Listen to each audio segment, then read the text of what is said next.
Hello guys, how are you all. Welcome to S institute. बेटा हमारा जो अभी लास्ट चैप्टर ख़त्म हुआ है वो है अकाउंटिंग इक्वेशन। आई होप कि सारे बच्चों ने क्वेश्चंस कर लिए हैं जितने मैंने दिए थे, और उसमें सबसे इम्पॉर्टेंट क्वेश्चन था क्वेश्चन नंबर 26, यानी कि मेरा जो सबसे लास्ट का क्वेश्चन मैंने पीडीएफ में दिया था। जिस जिस बच्चे का वो बिल्कुल सही हुआ है उसके लिए अकाउंटिंग इक्वेशन बहुत अच्छे से प्रिपेयर हो चुका है। वो एक टास्क था, और जिस बच्चे से वो क्वेश्चन नहीं हुआ है वो प्लीज़ मुझे बताओ, मैं सारे के सारे डाउट उसमें क्लियर करूँगा। ठीक है, तो बेटा अब हम अपना न्यू चैप्टर स्टार्ट कर रहे हैं, लेकिन अब बहुत ध्यान से सुनना।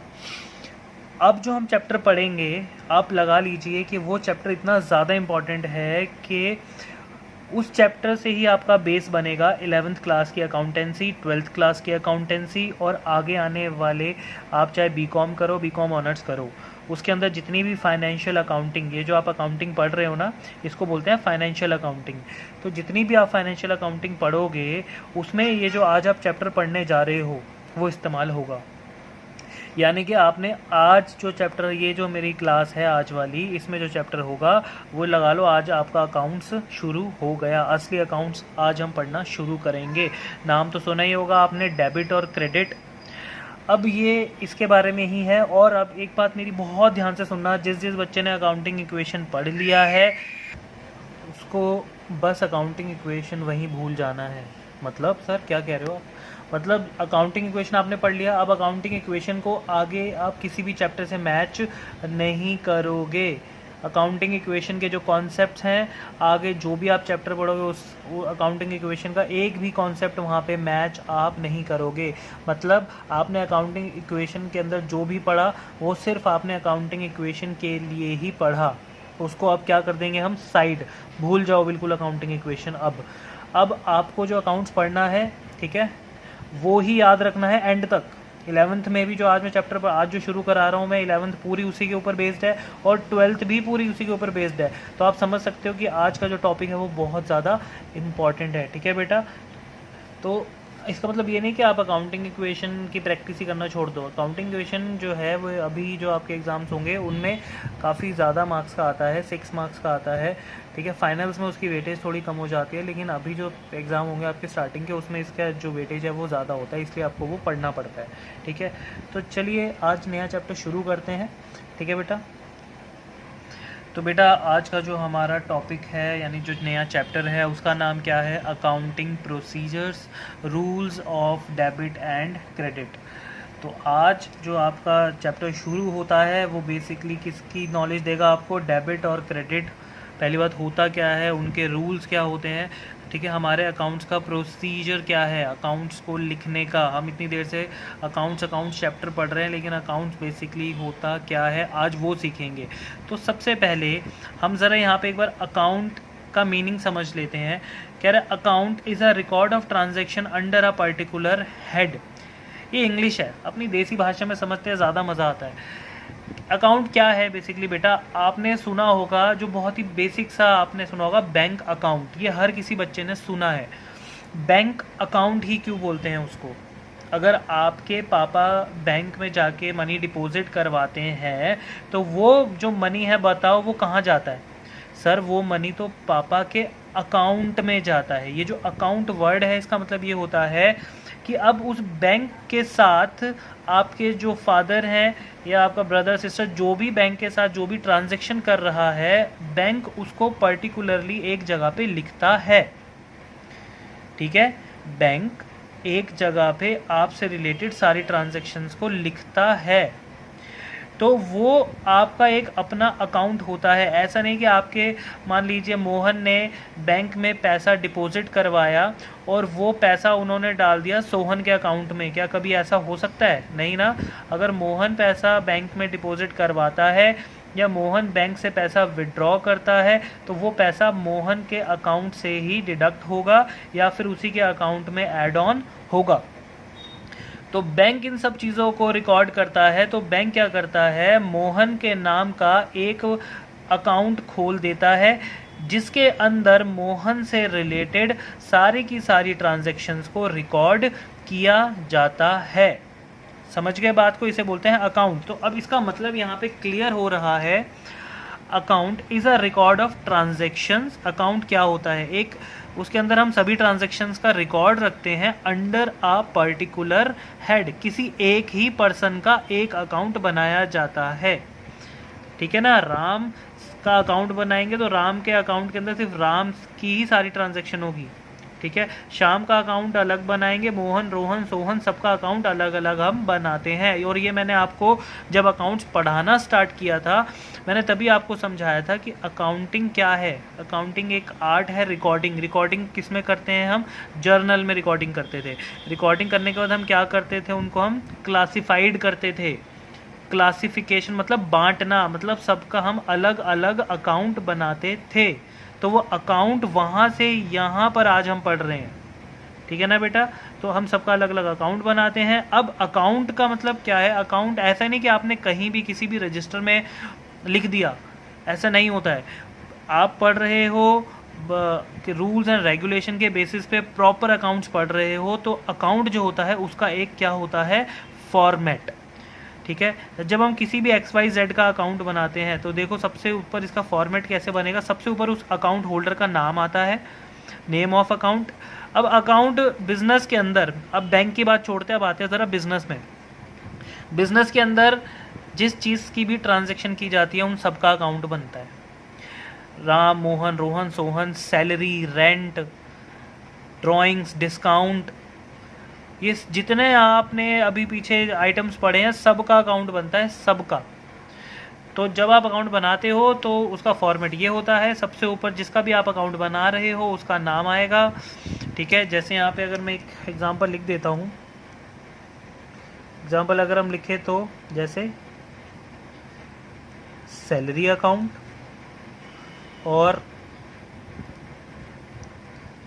किसी पर्सन का नाम राम्स अकाउंट, यस लगा लीजिएगा, राम्स अकाउंट। तो ये इस तरीके से हम जिसका भी अकाउंट बनाते हैं उसका नाम हम लिख देते हैं, ठीक है। और ये शॉर्ट फॉर्म्स कभी नहीं आती हैं, पूरा आएगा ACCOUNT, ठीक है। अब किसी भी अकाउंट के अंदर अकाउंट जो हम बनाते हैं उसको, अकाउंट को बनाने का एक रूल होता है और ऊपर क्या लिखा है? वो रूल क्या होता है? Rule of debit and credit. Sir ये डेबिट एंड क्रेडिट होता क्या है? सुनो बेटा, अब यहाँ देखो, कहते हैं किसी भी अकाउंट की जो लेफ्ट साइड होती है, किसी भी अकाउंट की जो लेफ्ट साइड होती है वो होती है डेबिट। डेबिट की जो शॉर्ट फॉर्म होती है वो होती है DR। डेबिट की शॉर्ट फॉर्म क्या होती है? DR।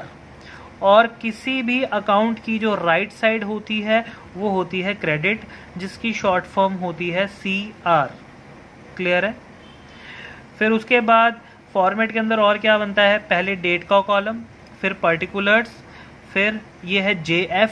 JF क्या होता है ये मैं बाद में बहुत अच्छे से समझाऊंगा, अभी जस्ट आपको कॉलम समझने की कौन कौन से कॉलम बनाए जाते हैं। पहले date, particulars, JF, amount. JF का फुल फॉर्म है जर्नल फोलियो। क्या है फुल फॉर्म? जर्नल फोलियो, ठीक है। अमाउंट का कॉलम, ये यहाँ से लेके यहाँ तक इतना हो गया डेबिट। अब दोबारा से क्या रिपीट हो गया? Date, particular, JF, amount. ये वाली साइड किसकी हो गई? क्रेडिट, ठीक है। डेबिट के लिए डेट वाला अलग, क्रेडिट के लिए। सर ऐसा क्यों? ये देखो यहाँ पे लिखा है कि both debit and credit may be increase और decrease depending on the nature of the account. देखो यार, डेबिट और क्रेडिट जो है वो लेफ्ट और राइट साइड है, ठीक है। डेबिट कहते हैं कि डेबिट में भी पॉजिटिव, में भी नेगेटिव। डेबिट साइड जो है वो इंक्रीज भी होती है, डिक्रीज भी होती है। क्रेडिट साइड जो है वो भी इंक्रीज भी होती है और डिक्रीज भी होती है। सर ये हमें पता कैसे चलेगा? मैंने आगे क्या लिखा है? Depending of the nature of account. वो हम अकाउंट को पहचान के उसके हिसाब से चलेंगे। अब सर ये अकाउंट कैसे पहचानेंगे वो मैं अभी आपको आगे समझा रहा हूँ, ठीक है। यहाँ तक बात क्लियर होती है? डेबिट लेफ्ट साइड होती है किसी भी अकाउंट की, क्रेडिट राइट साइड होती है किसी भी अकाउंट की। DR शॉर्ट फॉर्म है डेबिट का, CR शॉर्ट फॉर्म है क्रेडिट का, ठीक है। और डेबिट में भी पॉजिटिव, में भी नेगेटिव, एज द केस में भी। क्रेडिट में भी पॉजिटिव, में भी नेगेटिव, मतलब में भी इंक्रीज, में भी decrease, depending on the nature of account. अभी नेचर ऑफ अकाउंट क्या है वो हम आगे सीखते हैं। Classification of accounts. डेबिट और क्रेडिट को समझने के लिए आपको ये समझना होता है कि डेबिट और क्रेडिट अकाउंट्स के अंदर जो है वो दो मेथड में यूज़ किया जाता है। मॉडर्न अप्रोच और उसका दूसरा नाम है अमेरिकन अप्रोच और अकाउंटिंग इक्वेशन अप्रोच। जो मेरी नज़र में जो सबसे आसान मेथड है अकाउंट्स में डेबिट और क्रेडिट करने का, वो सबसे आसान मेथड है मॉडर्न अप्रोच। बहुत इजी है और इससे आप बड़े से बड़े अकाउंट बहुत इजीली मेंटेन कर सकते हो। बड़ी से बड़ी जर्नल एंट्री मॉडर्न अप्रोच के अकॉर्डिंग अगर करोगे तो बहुत सिंपल तरीके से आप अकाउंट्स कर सकते हो, ट्रांजैक्शंस को पढ़ सकते हो, ठीक है। और दूसरा होता है हमारा ट्रेडिशनल अप्रोच या फिर उसको हम बोलते हैं इंग्लिश अप्रोच। ये इनके नाम है, ठीक है। तो ये दोनों का बस नाम अलग है लेकिन दोनों का काम एक ही होता है। आप क्वेश्चन को मॉडर्न अप्रोच से करोगे तो भी बात सेम है, अगर आप क्वेश्चन को ट्रेडिशनल अप्रोच से करोगे तो भी बात सेम है। एग्ज़ाम में कभी ज़िंदगी में लिखा हुआ नहीं आ सकता कि क्वेश्चन को आपको मॉडर्न अप्रोच से करना है, जर्नल एंट्री करनी है आपको मॉडर्न अप्रोच से या ऐसे कभी भी नहीं लिखेगा, ठीक है। तो ये इन दोनों का बस नाम अलग अलग है लेकिन डेबिट और क्रेडिट का काम एक ही है। तो मॉडर्न अप्रोच हम पहले पढ़ेंगे क्या, मॉडर्न अप्रोच, और उसके अंदर क्या सीखेंगे कि डेबिट और क्रेडिट का यूज़ कैसे किया जाता है। तो बेटा मॉडर्न अप्रोच के अंदर जब हम मॉडर्न अप्रोच पढ़ रहे होते हैं, मॉडर्न अप्रोच में डेबिट और क्रेडिट का जो यूज़ किया जाता है वो किया जाता है इन 5 अकाउंट्स में: asset account, expenses account, liabilities account, capital account and revenue account. Modern approach के अंदर सिर्फ ये 5 ही अकाउंट है।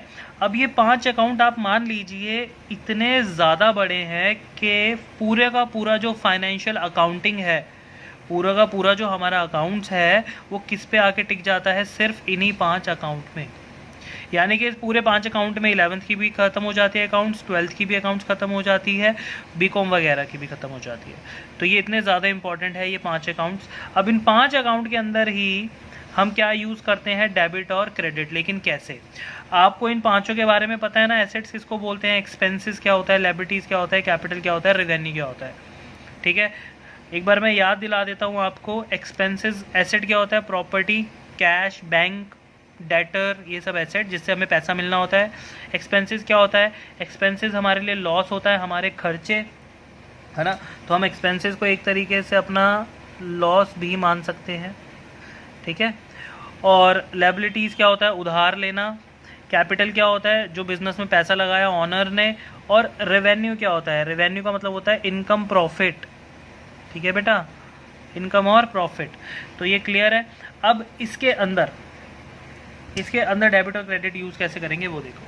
कहता है कि जब भी हमारे एसेट इंक्रीज होते हैं, एसेट इंक्रीज कैसे होते हैं, मैंने अपने लिए एक बिल्डिंग खरीद ली तो मेरे एसेट इंक्रीज हो गए। कहते हैं जब भी हमारा एसेट इंक्रीज होता है तो बिल्डिंग खरीदना मतलब अपनी एसेट को बढ़ाना, और एसेट जब भी बढ़ती है तो वो क्या होती है, डेबिट। तो एसेट डेबिट में क्या होती है हमारी, इंक्रीज। जब भी एसेट इंक्रीज होगी तब हम उसे क्या मानेंगे, डेबिट साइड, ठीक है, डेबिट हो गया वो, ठीक है ना बेटा। अब एसेट जब डिक्रीज होती है, आपके पास कोई फर्नीचर था, कोई व्हीकल था, कोई बिल्डिंग थी, आपने उसको बेच दिया। अब आपने अपनी एसेट को बेचा तो वो इंक्रीज हुई या डिक्रीज हुई, सर डिक्रीज। तो कहते हैं कि एसेट जब भी डिक्रीज होती है वो हमेशा होती है क्रेडिट, ठीक है, ये रूल है। सर ऐसा क्यों, किस लिए, वजह बताओ हमें, हम नहीं मानते, ठीक है, मत मानो, मैंने कौन सा तुमसे बहस करनी है। चलो अब मैं यहाँ पे एक चीज़ लिख रहा हूँ, 1 + 1 = 2। मैंने क्या लिखा, 1 + 1 = 2। ये 2 है। कुछ बच्चे हंस रहे हैं, कह रहे पागल हो गया ये। अबे बेवकूफ़ हो, ये मैं कह रहा हूँ 2 है, तो तुम बताओ 2 कैसा होता है। तुम कहीं ये तो नहीं कह रहे ये तो 2 नहीं होता। सर यही तो सीखा हमने। एक बात बताओ, तुमने ये किसने कहा तुम्हें कि 2 ऐसा ही हो सकता है, ये ऐसा क्यों नहीं हो सकता, सर बचपन से यही सीखा है, यही रूल है, पूरी दुनिया इसको फॉलो करती है ना। हाँ, तो रूल्स जहाँ रूल्स बन जाते हैं वहाँ पे कोई आर्ग्यूमेंट्स नहीं होते हैं, वहाँ पे कोई थ्योरी नहीं होती है, ये रूल है। अब यहाँ पे डेबिट और क्रेडिट एसेट का उन्होंने रूल बना दिया कि डेबिट में एसेट इंक्रीज ही होगी और क्रेडिट में एसेट डिक्रीज ही होगी, तो ये आपको मानना पड़ेगा क्योंकि ये रूल है, इसके पीछे कोई साइंस नहीं है, ठीक है, ये रूल है तो मानना ही आपको पड़ेगा। समझ आती है बात, ठीक है। तो ऐसे ही अगर हम बात करते हैं एक्सपेंसेस की, एक्सपेंसेस मतलब लॉसेस यानी खर्चा, सैलरी देना, डिस्काउंट देना, इलेक्ट्रिसिटी बिल देना, अगर आप ये सारे के सारे चार्जेस पे कर रहे हो, पैसा दे रहे हो और आपकी जेब में वापस नहीं आ रहा, तो आपका जो खर्चा है वो बढ़ रहा है। तो जब भी हमारा खर्चा बढ़ता है तो हम हमेशा उसको डेबिट करते हैं, जब भी हमारा एक्सपेंसेस इंक्रीज़ होता है तो वो हमेशा क्या होता है, डेबिट, और जब भी वो डिक्रीज़ होता है वो हमेशा क्या होता है, क्रेडिट।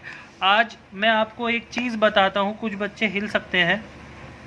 अकाउंटिंग इक्वेशन प्लीज़ अपने दिमाग से आप भूल जाइए अब, ठीक है, क्योंकि अब हम क्या पढ़ रहे हैं, debit and credit. Accounting equation में हमने पढ़ा था एसेट्स इक्वल्स टू में लायबिलिटीज़ प्लस कैपिटल। अभी मैंने आपको अकाउंटिंग इक्वेशन में एक मिनट का कॉन्सेप्ट आपका रहता है, डेट इज़ बैलेंस शीट, वो मैं इस चैप्टर के बाद आपको समझा दूंगा, वो अभी नहीं समझना है। एक बैलेंस शीट मैंने छुड़वा दिया अकाउंटिंग इक्वेशन में, वो बाद में करवाऊंगा। तो अकाउंटिंग इक्वेशन हमने asset equals to liability plus capital पढ़ा, उसके अंदर कोई डेबिट क्रेडिट नहीं था, तो आप खुद समझ सकते हैं कि दोनों बिल्कुल अलग हो गए, ठीक है। अब यहाँ पर अगर आप ध्यान दो तो यहाँ पे एसेट भी है, एक्सपेंस भी है, लायबिलिटी भी आ गया, कैपिटल भी आ गया और रेवेन्यू भी आ गया। अकाउंटिंग इक्वेशन में 3 चीज़ें और यहाँ पे डेबिट क्रेडिट में 5 चीज़ें, तो दोनों का रूल जो है वो अलग होता ही है। अब मैं ये क्यों बोल रहा हूँ, अब मैं बात करता हूँ परचेजेस की। परचेजेस का मतलब गुड्स है ना, गुड्स खरीदने को हम परचेजेस कहते हैं। अब अकाउंटिंग इक्वेशन में जब हम गुड्स खरीदते थे तो हम एक स्टॉक का कॉलम बनाते थे, वो अकाउंटिंग इक्वेशन था, अब उसको भूल जाओ, वहीं के लिए ठीक है। अब हम डेबिट और क्रेडिट में मैं आपको समझाता हूँ। बेटा हमारे लिए गुड्स परचेज करना, गुड्स के 2 ही नाम है, एक है परचेजेज और एक है सेल्स, गुड्स के 2 ही नाम है, ठीक है। तो जब हम गुड्स को परचेज कर रहे होते हैं, मैंने 10 लाख रुपए के गुड्स खरीद के अपने शॉप पर रख दिए बेचने के लिए, वो बिक ही नहीं रहे, मैंने अपनी दुकान खोली नहीं और 10 लाख रुपए का माल रख दिया, अब वो माल बिक ही नहीं रहा, 1 साल हो गया, 2 साल हो गया, 3 साल हो गया, नहीं बिक रहा माल, थोड़ा बिका, तो अब बताओ मैं प्रॉफिट में जा रहा हूँ या लॉस में। तो बच्चों ने कहा सर लॉस हो रहा है ना, ऑब्वियस ही बात है ना, लॉस ही तो हो रहा है। आप जब गुड्स खरीदते हो, जब भी कोई आप शॉप खोलते हो, उसमें सामान डालते हो, सामान खरीदते हो, तो आप एक तरह से खर्चा करते हो कि भैया बिज़नेस करना है, बिज़नेस करने के लिए कोई प्रोडक्ट हमें खरीदना पड़ेगा, और अगर हम प्रोडक्ट को खरीदेंगे तो हम खर्चा करेंगे, और अगर वो नहीं बिका तो नुकसान। तो इसलिए हम परचेजेस को, डेबिट और क्रेडिट जब हम पढ़ते हैं तो हम परचेजेस को, जब हम गुड्स खरीद रहे होते हैं, बस उसी वक्त, जिस वक्त हम गुड्स को खरीद रहे होते हैं उस वक्त हम परचेजेस को मानते हैं एक्सपेंसेस। ध्यान से सुनो, जिस वक्त हम गुड्स को परचेज कर रहे होते हैं उस वक्त के लिए हम गुड्स को क्या मानते हैं, एक्सपेंसेस, सिर्फ उसी वक्त के लिए, ठीक है। खरीदने के बाद, बहुत ध्यान से सुनना, खरीदने के बाद जब वो गुड्स, जब वो इवेंट हो गया, खरीदने की जो घटना घट गई, जो इवेंट हो गया, उसको हमने खर्चा मान लिया।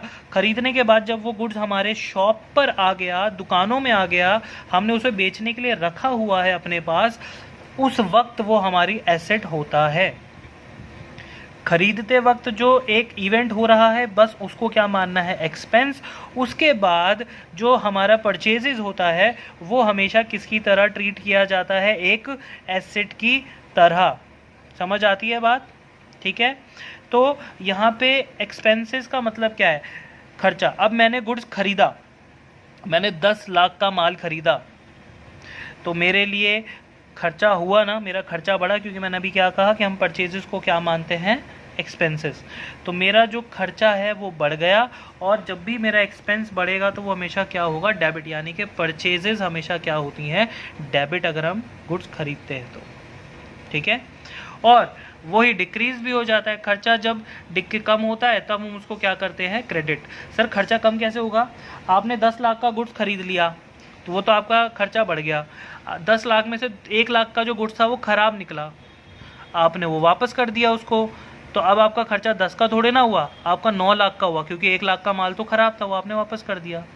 तो एक्सपेंसेस कम मतलब क्रेडिट, ठीक है। एक्सपेंसेस क्लियर है। अब ज़रा आते हैं लायबिलिटीज़ में। लायबिलिटीज़ का मतलब होता है उधार, सबको पता है, ठीक है। जब हम बैंक से लोन लेते हैं, क्रेडिटर से उधार लेते हैं, तो लायबिलिटीज़ का रूल क्या है। कुछ बच्चे एकदम से बोले इंक्रीज डेबिट डिक्रीज क्रेडिट, नहीं, अब थोड़ा चेंज कर देते हैं कहानी में ट्विस्ट। लायबिलिटीज़ का जो रूल है वो ये है कि लायबिलिटीज़ जब भी इंक्रीज़ होती है, जब भी हम किसी से लोन लेते हैं, उधार लेते हैं, तो हमारा लायबिलिटी बढ़ता है, और जब भी लायबिलिटी बढ़ेगा वो हमेशा होगा क्रेडिट, और जब भी हम उस उधार को वापस लौटा देंगे हमारी लायबिलिटी हो जाएगी डिक्रीज़, और जब भी लायबिलिटी डिक्रीज़ होती है वो हमेशा क्या होती है, डेबिट। सॉरी।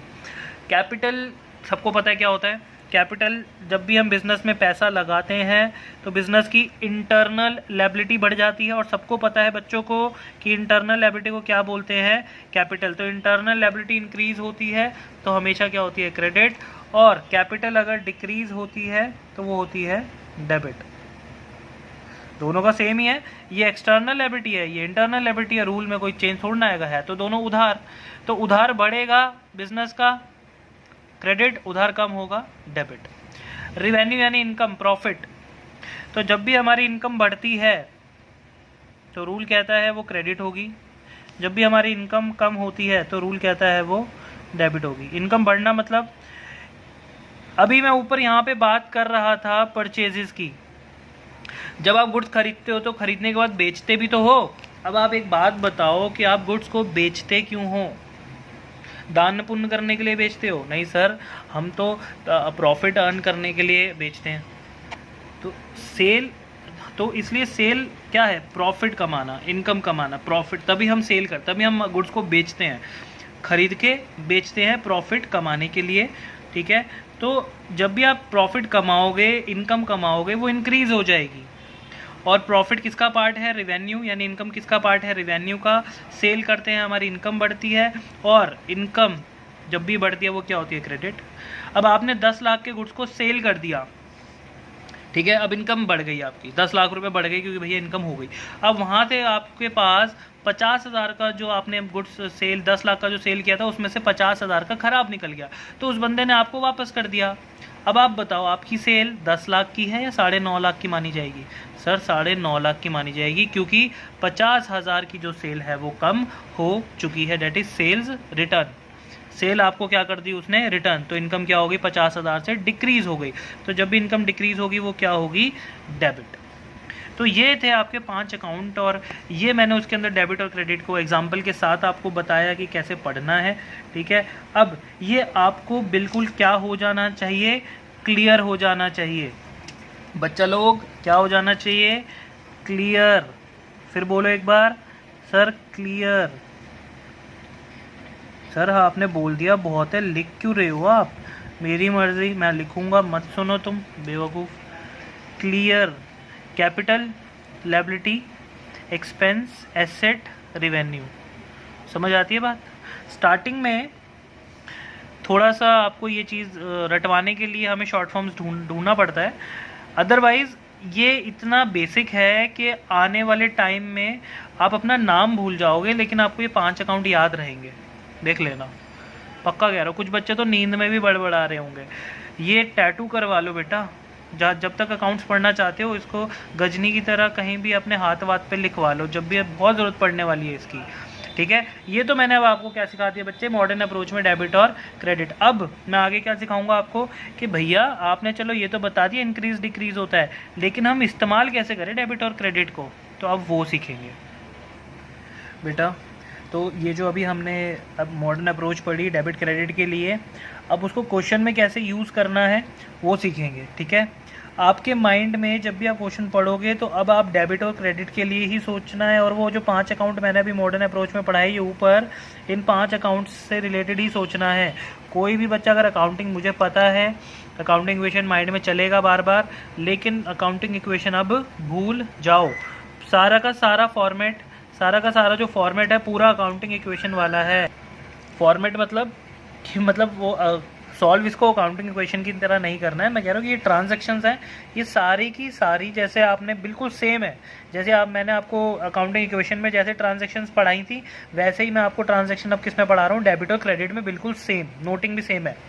अब सर फिर ऐसा हो ही क्यों रहा है? देखो बेटा, कभी कभार क्या होता है, कुछ लोग बिजनेस करते हैं, कुछ लोग एंट्रीज रिकॉर्ड करते हैं अकाउंटिंग इक्वेशन में, अकाउंटिंग इक्वेशन के फॉर्मेट में टेबल बना के कुछ लोग एंट्रीज को रिकॉर्ड करते हैं, और कुछ लोग एंट्रीज को रिकॉर्ड करते हैं डेबिट और क्रेडिट के बेसिस पर। कुछ लोग मतलब मैक्सिमम लोग किसको फॉलो करते हैं, डेबिट और क्रेडिट को। तो अब हम पहले अकाउंटिंग इक्वेशन के बेसिस पे ये ट्रांजैक्शंस को पढ़ा, डबल इफेक्ट को। अब हम ट्रांजैक्शन के डबल इफेक्ट को किसके बेसिस पे पढ़ेंगे, डेबिट और क्रेडिट के बेसिस पर। तो डेबिट और क्रेडिट के बेसिस मतलब अब हर एक ट्रांजैक्शन का सिर्फ दो ही इफेक्ट है। जितनी भी ट्रांजैक्शंस अब आप पढ़ोगे वो उसके इफेक्ट कितने होंगे, दो। एक इफेक्ट होगा डेबिट और दूसरा इफेक्ट क्या होगा, क्रेडिट। और ये 101% कंपलसरी है। अगर डेबिट आएगा तो क्रेडिट आएगा ही आएगा, क्रेडिट आएगा तो डेबिट आएगा ही आएगा। ऐसा कभी नहीं होगा कि डेबिट आया क्रेडिट आया ही नहीं, या क्रेडिट आया डेबिट आया ही नहीं, तो गलत है क्वेश्चन फिर। और वैसे भी जब मैं आपको अभी सिखाऊंगा तो आपको खुद पता पड़ जाएगा कि डेबिट के साथ साथ क्रेडिट का आना भी ज़रूरी है। जैसे क्वेश्चन में देखो पहले क्या, ट्रांजैक्शन में क्या लिखा है, mister x started business with cash.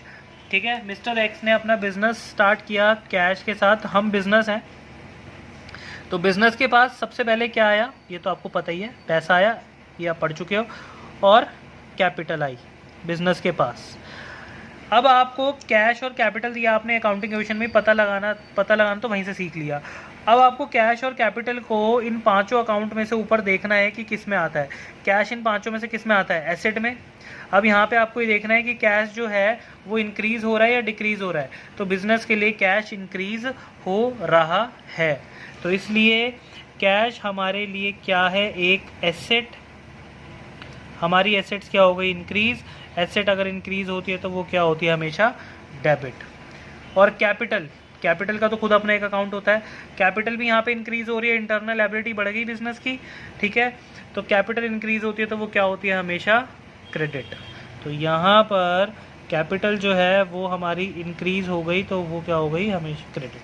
तो देख रहे हो, डेबिट आया है तो क्रेडिट आया है। ऐसा कभी नहीं होगा कि यहाँ भी डेबिट और यहाँ भी डेबिट, कभी होगा ही नहीं पूरी लाइफ में। ठीक है, अब जरा नेक्स्ट ट्रांजेक्शन देखते हैं। तो अब नेक्स्ट देखो, mister x purchase goods for cash. भैया मिस्टर एक्स ने गुड्स खरीदे हैं पैसों में। तो अब गुड्स खरीदे हैं तो यहाँ पे बच्चे पहले, अब जब हम अकाउंटिंग क्वेश्चन पढ़े थे तब हम यहाँ पे लिखते थे स्टॉक इंक्रीज हो गया, अब वो नहीं लिखना है। अब हम क्या कर रहे हैं, गुड्स खरीद रहे हैं। परचेजेस मैंने क्या कहा था, हमारे लिए एक एक्सपेंस होता है। तो हम क्या करते हैं, अब एक अलग से अकाउंट बनाते हैं। अब हम स्टॉक की जगह गुड्स का नाम ही लिखते हैं। क्या नाम है उसका, परचेजेस। जब हम गुड्स को खरीदते हैं उसका क्या नाम होता है, परचेजेस। तो यहाँ पर परचेजेस अकाउंट। अब ये 5 अकाउंट में यहाँ पे आप जब भी इनकी प्रैक्टिस करेंगे स्टार्टिंग में इन क्वेश्चनों की, तो जैसे मैं यहाँ पे रफ में बना रहा हूँ ना, वो 5 अकाउंट्स वैसे ही बना लेना आप भी। 5 अकाउंट्स मतलब एसेट एक्सपेंस, डेबिट में इंक्रीज, क्रेडिट में decrease, capital liability revenue, debit में डिक्रीज, क्रेडिट में इंक्रीज। तो इस क्वेश्चन के अकॉर्डिंग परचेजेस अकाउंट जो है, परचेज गुड्स खरीदना हमारे लिए क्या है, एक एक्सपेंस, लॉस हमारा बढ़ रहा है, एक्सपेंस खर्चा बढ़ रहा है, क्या होगा, डेबिट। तो यहाँ पे परचेजेस जो है वो एक्सपेंसेस है। एक्सपेंसेस जब भी इंक्रीज होते हैं वो हमेशा क्या होते हैं, डेबिट। आप गुड्स खरीद रहे हो क्या देकर, कैश। तो कैश 5 में से किस में, एसेट में। एसेट बढ़ रही है या कम हो रही है, कम हो रही है क्योंकि आप गुड्स खरीद रहे हो। तो यहाँ पे कैश हमारा एसेट है। अब वो क्या हो रहा है, डिक्रीज हो रहा है। डिक्रीज होगा तो सब कुछ सेम होता है अकाउंटिंग इक्वेशन की तरह, बस प्लस माइनस के साथ साथ अब एक चीज़ बढ़ गई है, डेबिट और क्रेडिट लिखना। और डेबिट और क्रेडिट हम किसको देखकर लिखते हैं, इन 5 अकाउंट्स को देखकर लिखते हैं, उसके अलावा कोई चेंज नहीं है। ठीक है, अब यहाँ देखो नीचे कह रहा है mister x sold goods for cash. अब मिस्टर एक्स ने कैश में गुड्स को बेचा, है ना। गुड्स के 2 नाम है, परचेजेस और सेल्स। तो अब यहाँ पे हम सेल कर रहे हैं। गुड्स को बेचने का मतलब क्या होता है, सेल्स अकाउंट। ठीक है, सेल कर रहे हो और सेल किस में कर रहे हो, पैसों में कर रहे हो, यानी पैसा आपके पास आ रहा है तो कैश अकाउंट, कैश अकाउंट। अब ये दो अकाउंट है, सेल्स अकाउंट और कैश अकाउंट। अब आपको पता ये लगाना है कि ये दोनों ही अकाउंट, ऊपर जो ये 5 अकाउंट है इसमें से किस में आता है। कैश तो सबको पता है एसेट में आता है, और एसेट हमारी क्या हो रही है, इंक्रीज हो रही है, यानी डेबिट। तो यहाँ पे हमारा एसेट जो है वो इंक्रीज हो रहा है, तो मैंने यहाँ पे लिख दिया डेबिट। सेल्स किस में आता है, मैंने अभी समझाया था, सेल मतलब इनकम यानी प्रॉफिट। सेल आता है हमारा रिवेन्यू में, तो इनकम हमारी बढ़ रही है, गुड्स बेच रहे हैं, तो क्या होगा वो, क्रेडिट। तो सेल यहाँ पे हमारा एक रेवेन्यू है, और रेवेन्यू जब भी इंक्रीज होता है वो हमेशा क्या होता है, क्रेडिट। ठीक है, अब चलिए ज़रा नेक्स्ट देखते हैं बेटा। 4th पॉइंट देखो, goods purchased from mister Amit for cash. हमने मिस्टर अमित से गुड्स कैश में खरीदा है, गुड्स खरीदा है ना। गुड्स खरीदने पे उसका नाम क्या होता है, परचेजेज। स्टॉक मत बोल देना अब इसको, यहाँ पे गुड्स के दो ही नाम है, डेबिट और क्रेडिट में गुड्स के नाम क्या है, सेल्स और परचेजेस। तो गुड्स खरीदते वक्त उसको हम क्या मानते हैं, एक एक्सपेंस। तो परचेजेस अकाउंट हमारे लिए क्या है, एक एक्सपेंस है, और एक्सपेंस हमारा इंक्रीज हो रहा है क्योंकि गुड्स खरीद रहे हैं, खर्चा कर रहे हैं हम, और वो क्या होगा, डेबिट।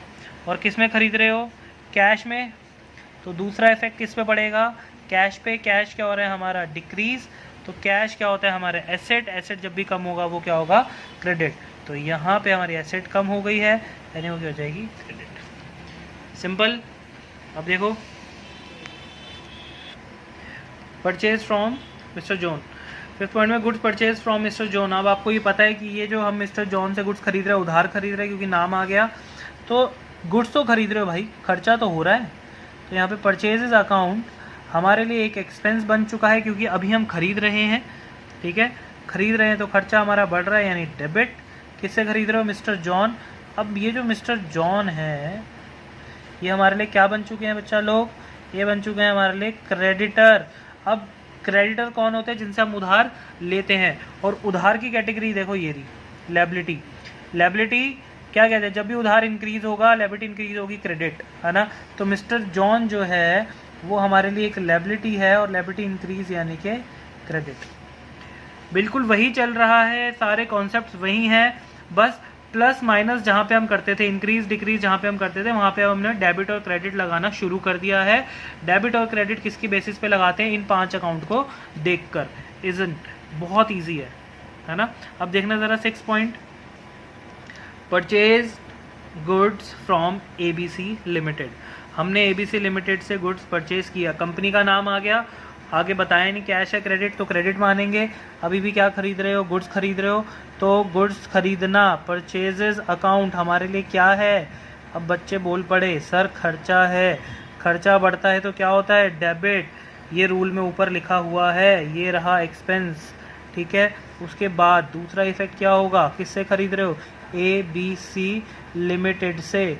वो कौन है आपके लिए, क्रेडिटर यानी सप्लायर। क्रेडिटर्स कौन होते हैं, जिनसे हम उधार लेते हैं, यानी लायबिलिटी। लायबिलिटी यहाँ पे बढ़ रही है क्योंकि उधार लिया है आपने, और लायबिलिटी बढ़ेगी तो क्या हो जाएगी, क्रेडिट। ठीक है, ठीक है, क्लियर है। तो नेक्स्ट देखो बेटा, लिख लो ऊपर ये है, ठीक है, ऐसे ही करना है।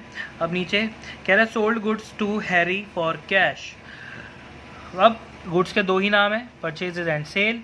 तो यहाँ पे गुड्स क्या हो रहा है, सेल, तो हम क्या लिखेंगे, सेल्स अकाउंट। बेच रहे हैं हम गुड्स।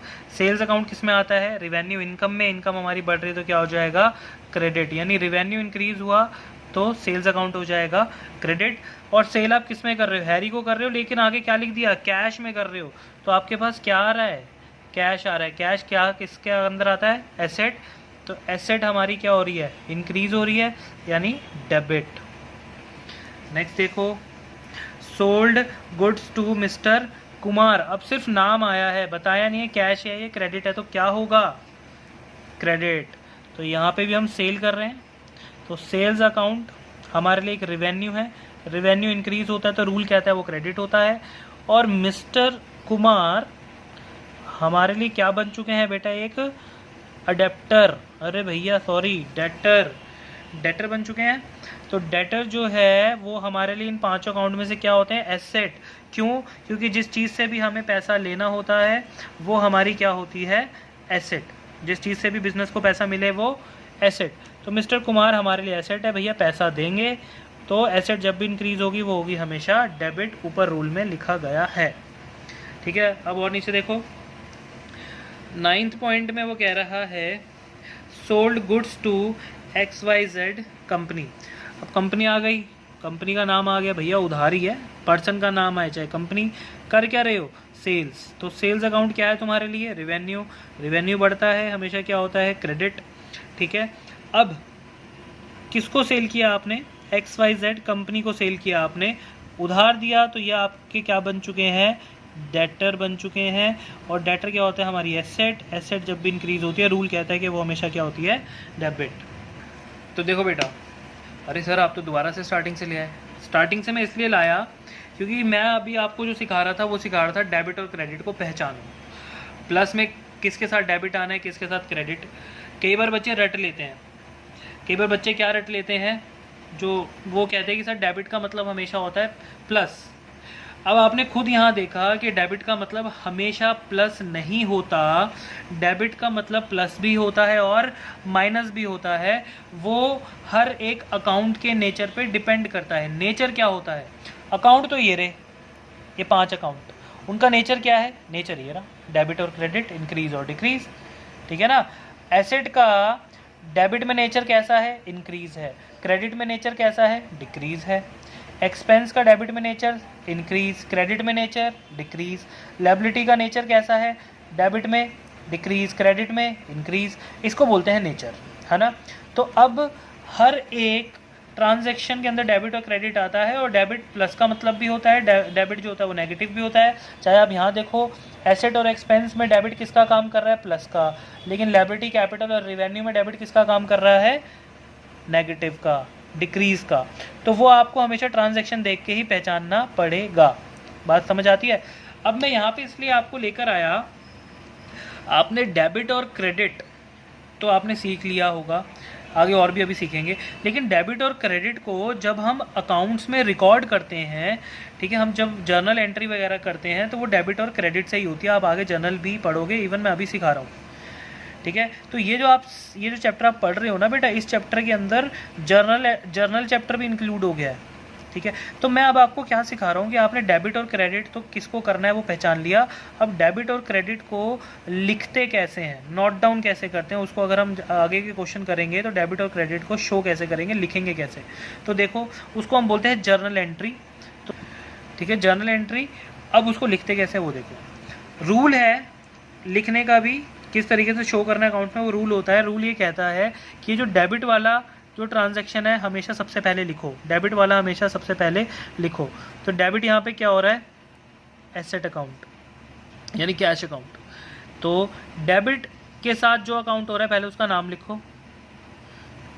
Cash account. ठीक है, हमेशा पहले डेबिट वाली आइटम आएगी।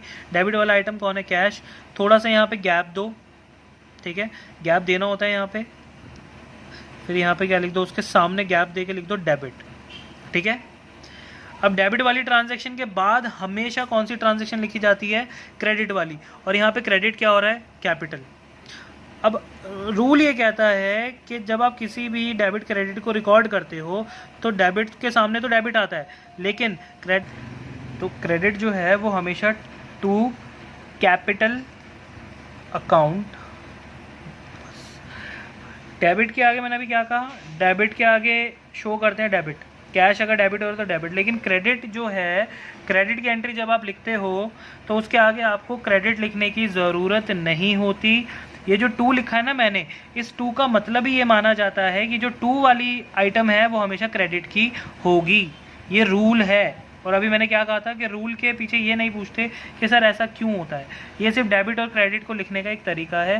Cash account debit to capital account. और टू जो मैंने यहाँ लिखा है तो देखो यहाँ पे गैप है और होना चाहिए। कुछ बच्चे यहाँ पे टू लिखते हैं, गलत है। हमेशा टू, ये वाली एंट्री जो अकाउंट जहाँ पे आप लिखते हो इससे थोड़ा सा यहाँ पे आप शुरू करो नीचे, यहाँ पे गैप आपको देना कंपलसरी होता है। समझ आती है बात। Cash account debit to capital account, ये लिखने का तरीका है। इसमें कोई मैंने साइंस नहीं सिखाई आपको, बहुत टफ रॉकेट साइंस नहीं है, ये बहुत ईजी है। अब आगे मैं सारी ट्रांजेक्शन ऐसे ही लिखता हूँ तो आपको ये चीज़ पता पड़ जाएगी। तो यहाँ पे अब देखो, यहाँ पे परचेजेज अकाउंट डेबिट है और कैश अकाउंट क्रेडिट है। तो अब उसको लिखेंगे कैसे? सबसे पहले डेबिट वाली आइटम को लिखो, तो यहाँ पे हम लिखेंगे परचेजेज अकाउंट, ये क्या हो गया? डेबिट टू, हमेशा यहाँ पे गैप देंगे, और क्रेडिट वाली आइटम को टू के साथ लिखेंगे, टू कैश अकाउंट। ठीक है, आगे क्रेडिट नहीं आएगा। ठीक है, ऐसे ही नीचे देखो, नीचे क्या है? मिस्टर एक्स, क्या इसमें सेल्स क्रेडिट हो रही है और डेबिट क्या हो रहा है? कैश। तो सबसे पहले किसका नंबर आता है? डेबिट वाले का। तो कैश अकाउंट गैप छोड़ दो, डेबिट टू गैप छोड़ दो, टू सेल्स क्रेडिट वाली आइटम लिख दो, अकाउंट, है ना। चलो नेक्स्ट। तो देखो ये यहाँ पे डेबिट क्या हो रहा है? परचेजेस। तो यहाँ पे वही सेम, परचेजेस अकाउंट को डेबिट, पहले लिखो डेबिट वाला, फिर बाद में लिखो क्रेडिट वाला। तो ये सारी की सारी एंट्रीज ये जो है हमने अभी यही सीखी थी। अब इसको डेबिट और क्रेडिट को हम लिखना सीख रहे हैं। ठीक है, अपनी तो नेक्स्ट हमारा क्या था? वही सेम, परचेजेज हो रहा था डेबिट, मिस्टर जॉन क्या हो रहा था? क्रेडिट। तो हमने क्या लिखा? Purchases account debit to mister John. कुछ बच्चे कह रहे सर यहाँ पे आप टू क्रेडिटर क्यों नहीं लिख रहे? बेटा टू क्रेडिटर इसलिए नहीं लिखा क्योंकि क्रेडिटर का नाम मैंने यहाँ पे इसलिए मेंशन किया है क्योंकि अब अगर मैं यहाँ पे खाली क्रेडिटर लिखता तो क्या मिस्टर जॉन अकेला क्रेडिटर होगा पूरे बिजनेस में? पता नहीं कितने सारे क्रेडिटर्स होंगे। तो इसलिए हम यहाँ पे हमेशा क्रेडिटर का नाम शो करेंगे। ठीक है, अब अगर आप किसी भी पर्सन का नाम शो करते हो, किसी भी पर्सन का नेम शो करते हो, तो या तो उसके नाम के साथ अकाउंट वर्ड मत लगाओ, और अगर आपको अकाउंट वर्ड लगाना ही है तो यहाँ पे एपोस्ट्रोफी एस लगाओ, फिर अकाउंट लगाना, क्योंकि जॉन्स अकाउंट हो सकता है, जॉन अकाउंट नहीं होता। जॉन का अकाउंट है, जॉन अकाउंट नहीं है। ठीक है ना, तो ये कर लेना, या तो अकाउंट मत लिखना या फिर एस लगा के अकाउंट लिखना। अब ऐसे ही जो आपने अभी ट्रांजेक्शन पढ़ी है ना, मैं 2 मिनट पॉज करता हूँ, आप भी करो, और जितनी ट्रांजेक्शन मैंने पढ़ाई है उसको अपने आप क्या करो? डेबिट और क्रेडिट। तो बच्चों ठीक है, तो अब मैंने सारे जितने भी आपको ट्रांजेक्शन पढ़ाई सबका डेबिट क्रेडिट लिख दिया है। Purchase account debit to ABC limited. अब कंपनी या पर्सन का नाम आता है तो यहाँ पे एस लगा के अकाउंट लगाओ, या फिर अकाउंट वर्ड मत लिखो, समझाया मैंने अभी। ठीक है, तो बेटा ये सारे के सारे मैंने बना दिए, पूरे के पूरे लिख दिए मैंने। ठीक है, सारी जनरल एंट्रीज ने। ठीक है, अब हम आगे और इसके कॉन्सेप्ट्स करते हैं। ठीक है, चलिए। तो बेटा नेक्स्ट देखो, कह रहे हैं कि mister x withdrew cash for his personal domestic और हाउस होल्ड एक्सपेंसेस। अब अपने पर्सनल यूज़ के लिए पैसे निकाल रहा है, तो सबको आपको पता ही है कि ये हमारी ड्राइंग्स है। तो ड्राइंग्स का इफेक्ट, पहला इफेक्ट ड्राइंग्स का इफेक्ट जो होता है, ड्राइंग्स में वो क्या निकाल रहा है? कैश निकाल रहा है। तो बिजनेस के पास से कैश उसकी एक एसेट है। ठीक है, तो जो उसका कैश अकाउंट है वो क्या हो रहा है? डिक्रीज हो रहा है, क्योंकि पैसा निकालने से एसेट जो है, कैश जो है वो कम हो जाता है। तो एसेट कम हुई, एसेट कम यानी कि क्रेडिट। दूसरा, अब याद रखना हम अकाउंटिंग इक्वेशन में जो करते थे वो यहाँ पर नहीं करना है। ड्राइंग्स कैपिटल में से माइनस होती थी, बट यहाँ पे क्या है, अब ड्राइंग्स अकाउंट ही बन जाता है सीधा, क्योंकि प्लस माइनस तो किसी में से करना नहीं है, अब तो डेबिट और क्रेडिट लिखना है। तो ड्राइंग्स अकाउंट जो है, आपको पता है ड्राइंग्स अकाउंट इन पांचों में से किस में आता है? कुछ बच्चे इसको एक्सपेंस बोलते हैं, और कभी कभार कुछ टीचर्स ड्राइंग्स को एक्सपेंस भी बोल देते हैं। सबसे बड़ी गलती है ये। ड्राइंग्स कभी भी एक्सपेंस अकाउंट में नहीं आता, ड्राइंग्स हमेशा आता है कैपिटल अकाउंट में। ड्राइंग्स का मतलब सोच लो ना, अब क्या होता है, जब आप अपने पर्सनल यूज़ के लिए बिजनेस से पैसा लेते हो तो पैसा किस में से लेते हो? कैपिटल में से। तो ड्राइंग्स अकाउंट का जो नेचर है वो क्या है? Capital account. तो ड्राइंग्स जब हम करते हैं तो हमारी कैपिटल डिक्रीज हो जाती है। ड्राइंग्स करने का मतलब ही ये होता है, ये तो क्लियर है। तो ड्राइंग्स मतलब कैपिटल का डिक्रीज होना, और कैपिटल जब डिक्रीज होती है वो क्या होती है? हमेशा डेबिट। तो ड्राइंग्स अकाउंट का मतलब होता है कैपिटल डिक्रीज। कैपिटल डिक्रीज का मतलब यहाँ पे डेबिट। और अब आप इसको लिखोगे कैसे? ड्राइंग्स, तो drawings account debit to cash account. ठीक है, लिखने का वही तरीका है। नेक्स्ट देखो, कह रहा है mister x withdrew goods for his personal और डोमेस्टिक और हाउस होल्ड एक्सपेंसेस। पहले वाले केस में वो कैश लेकर जा रहा था पर्सनल यूज़ के लिए, दूसरे वाले केस में वो गुड्स लेकर जा रहा है। तो पर्सनल यूज़ के लिए लेके जा रहा है तो ड्राइंग्स है, क्या वो? ड्राइंग्स। और ड्राइंग्स मैंने क्या कहा? ड्राइंग्स अकाउंट जो होता है वो हमेशा किस में आता है बेटा? कैपिटल में। कैपिटल का डिक्रीज होना, दैट इज ड्राइंग्स। और कैपिटल जब भी डिक्रीज होती है वो हमेशा डेबिट होती है।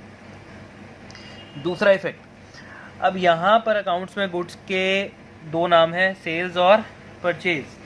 कितने नाम हैं? दो, सेल एंड परचेज। अब मैं यहाँ पर बहुत ध्यान से सुनना, एक गुड्स जो आपने खरीद के अपनी शॉप पर रखा था उसे ऑनर ले गया अपने पर्सनल यूज़ के लिए, इसका मतलब यही हुआ है ना। तो वो गुड्स अपने शॉप के गुड्स को अपने पर्सनल यूज़ के लिए ले गया, तो इस गुड्स का नाम क्या है? इस गुड्स का नाम है परचेजेस, क्योंकि आपने जो शॉप पे गुड्स रखा था वो आपने खरीद कर रखा था। यहाँ पे आप गुड्स खरीद तो नहीं रहे हो यहाँ पे।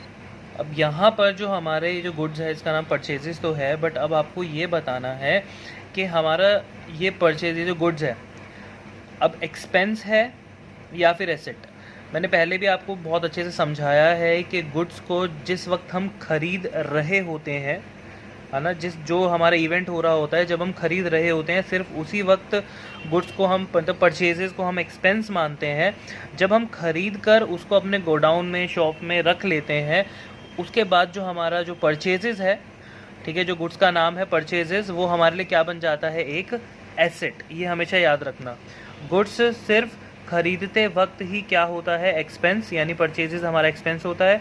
उसके बाद खरीदने के बाद वही परचेजेस हमारा क्या बनता है? एसेट। ठीक है, तो यहाँ पर अब आप क्या करोगे? तो यहाँ पर वो गुड्स अपने पर्सनल यूज़ के लिए लेकर जा रहा है और गुड्स का नाम मैंने यहाँ पे क्या रखा है? परचेजेस, क्योंकि ये खरीद के शॉप पे रख लिया है हमने।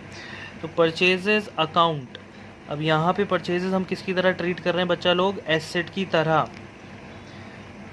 तो एसेट हमारा जो है यहाँ पर क्या हो रहा है? डिक्रीज, और वो क्या हो जाता है?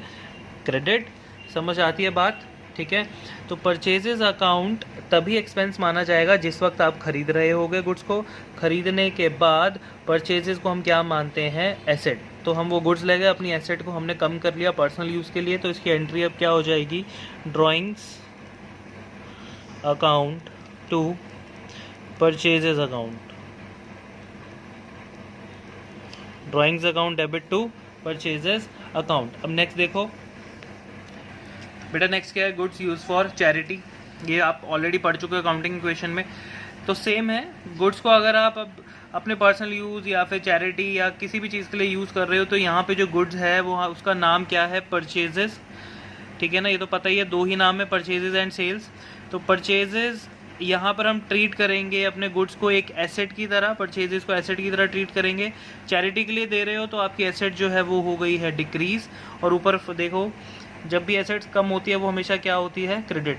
तो यहाँ पर एसेट हमारी कम, क्रेडिट, और किसके लिए दे रहे हो? चैरिटी। चैरिटी करना एक एक्सपेंस है। चैरिटी करना क्या है? एक एक्सपेंस। तो हमारा जो एक्सपेंस है वो इंक्रीज हो रहा है, और रूल ये कहता है जब भी एक्सपेंसेस इंक्रीज होते हैं वो हमेशा डेबिट होते हैं। तो नीचे देखो, तो इसको आप कैसे लिख दोगे? Charity account debit purchase, charity account debit to purchases account. ठीक है बेटा, गुड्स यूज फॉर एडवर्टीजमेंट और फ्री सैम्पलिंग, दोबारा से गुड्स को यूज़ किया गया, और वही सेम गुड्स यहाँ पर क्या है हमारे लिए? परचेजेस। परचेजेस अकाउंट यानी एसेट। यहाँ पे हम एसेट की तरह ट्रीट कर रहे हैं गुड्स को, क्योंकि खरीद नहीं रहे हैं, खरीद चुके हैं। अब खरीदने के बाद जो शॉप का गुड्स है, जो गोडाउन में आपने अपना गुड्स रखा है, उसको आप, तो यहाँ पे परचेजेस हमारी एसेट है, तो एसेट हमारा यहाँ पे क्या हो रहा है? डिक्रीज हो रहा है। और एसेट रूल क्या कहता है? एसेट जब भी डिक्रीज होगा क्रेडिट। और एडवर्टीजमेंट हो या फ्री सैम्पलिंग हो, एक ही बात है। तो ये एडवर्टीजमेंट हमारे लिए एक एक्सपेंस होता है, क्योंकि एडवर्टीजमेंट करने पर आपको कोई भी पैसा नहीं मिलता। तो एडवर्टीजमेंट हमारे लिए एक एक्सपेंस है। तो एक्सपेंसेस यहाँ पे इंक्रीज हो गए। एक्सपेंसेस जब भी इंक्रीज होते हैं वो क्या होता है? डेबिट। तो इसकी जर्नल एंट्री क्या बन गई है? Advertisement account debit to purchases account. ठीक है, अब नीचे देखिए नेक्स्ट, कह रहे goods loss by fire, theft और एक्सीडेंट, या फिर इन ट्रांजिट। कह रहे गुड्स हमारा नुकसान हो गया, किसकी वजह से गुड्स का नुकसान हुआ? जलने की वजह से, चोरी होने की वजह से, एक्सीडेंट होने की वजह से, या फिर इन ट्रांजिट। इन ट्रांजिट का मतलब होता है कि गुड्स माल रास्ते में है। जैसे कुछ कभी कभार हमारा गुड्स ट्रेन से जाता है, ट्रक से जाता है, तो डैमेज हो जाता है। जैसे अगर आपका कांच का कोई गुड्स है या फिर कोई बहुत ही ऐसा गुड्स है जो बहुत लाइट है, तो वो टूट जाता है कभी कभार रास्ते में ही, that is loss in transit, उसको ये बोलते हैं। ठीक है, तो यहाँ पे जो गुड्स है, फिर वही गुड्स का नाम क्या है यहाँ पे, परचेजेस, सेम। तो परचेजेस अकाउंट क्या है हमारे लिए, सेम वही एसेट है। यहाँ पर एसेट फिर दोबारा से डिक्रीज हुई और रूल के अकॉर्डिंग एसेट का कम होना यानी क्रेडिट। और चाहे फायर, थेफ्ट, एक्सीडेंट कुछ भी हो, ठीक है, ये हमारे लिए क्या होते हैं, लॉसेस होते हैं। तो यहाँ पे आप जब भी डेबिट करते हो तो date is loss by, expenses का नाम आता है, लॉस बाय फायर आएगा या फिर लॉस बाय थेफ्ट या फिर लॉस बाय एक्सीडेंट या फिर ट्रांजिट। तो ये लॉस का मतलब ही क्या हो गया, एक्सपेंस। एक्सपेंस इंक्रीज हुआ हमारा, अगर एक्सपेंस इंक्रीज हुआ तो वो क्या हो जाएगा, डेबिट। तो इसकी एंट्री क्या हो जाती है, loss by fire account debit to purchases account. Next देखो, तो बेटा नेक्स्ट देखो, कह रहे कि goods use for making business assets. ठीक है, कह रहे कि आपने अपने गुड्स को यूज़ किया है अपने ही बिजनेस की एसेट बनाने के लिए। ये मैंने आपको अकाउंटिंग क्वेश्चन में अच्छे से समझाया था। तो अब मान लो जैसे कि आपने अपने ही, आपका अगर वो टिम्बर का काम है, लकड़ी का काम है, तो आपने अपने ही ऑफिस का क्या बना लिया, फर्नीचर। तो एक एसेट कम हो गई, डेट इज़ गुड्स परचेजेस, और एक एसेट बढ़ गई, डेट इज़ फर्नीचर।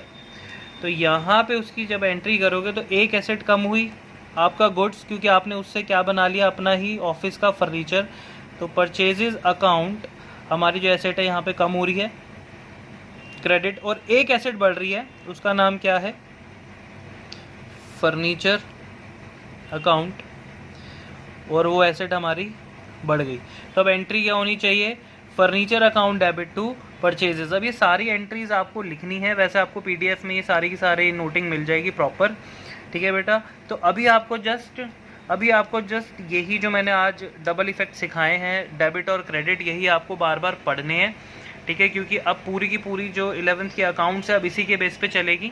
ठीक है, तो अब नेक्स्ट मैं इसको और आगे इसके कॉन्सेप्ट जो हमने सीखे थे अकाउंटिंग क्वेश्चन में, उसी के अकॉर्डिंग हम डेबिट और क्रेडिट और आगे सीखेंगे। चलिए बेटा, टिल देन बाय बाय।